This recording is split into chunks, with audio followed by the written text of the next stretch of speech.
Hello, I'm Cameron Smith with the Alabama Policy Institute. And here's what's happening inside Montgomery. The effects of the economic recession are hitting even harder this year in Alabama.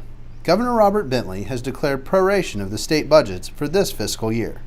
Lawmakers crafting the 2012 education budget say they tried to prevent negative impacts at the classroom level while preserving instructional programs that have proven effective. But those classroom programs, AMSTI, the Reading Initiative, distance learning, have played a critical part in improving education in Alabama. Representative Jay Love says the new budget requires teachers to pay more towards their retirement funds, a provision that has received criticism from the Alabama Education Association. We have asked for a small sacrifice on the part of teachers, increasing their retirement by 2.5% over the next 2 years. And the only real criticism I've heard is from the school superintendents. The state school superintendent, Dr. Joe Morton, is very pleased with the budget.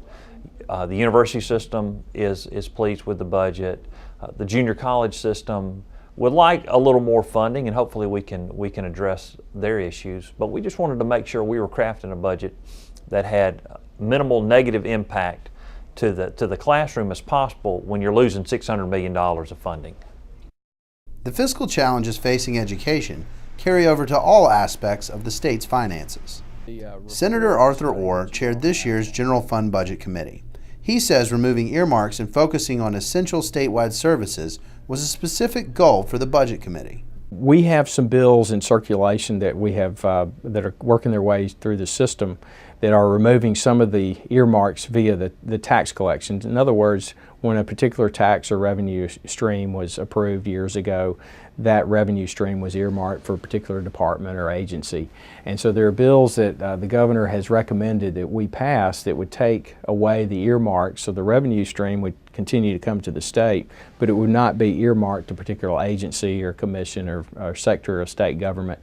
And that goes into the general fund pot that we can have to use some flexibility with as we appropriate the funds. Senator Orr says even with a tighter budget this year, next year could be worse, and Alabamians could see a bigger impact on their own finances. What we have for 2012 is a one-time estimated to be $263 million that's going to come into the state general fund via the oil and gas trust fund from the Alabama Trust Fund from our oil and gas royalties. This is due to a change in the understanding of the definition of the word gain in the constitutional amendment that was passed several years ago. Without getting too much into detail, that one-time receipt of funds that we expect in the fiscal year 12 budget will not be there in fiscal year 13. So we'll start $263 million in the hole in as far as revenue in fiscal year 13. The Education Trust Fund budget and the General Fund budget have passed the House and Senate respectively. Please continue to send your questions and comments to info@alabamapolicy.org.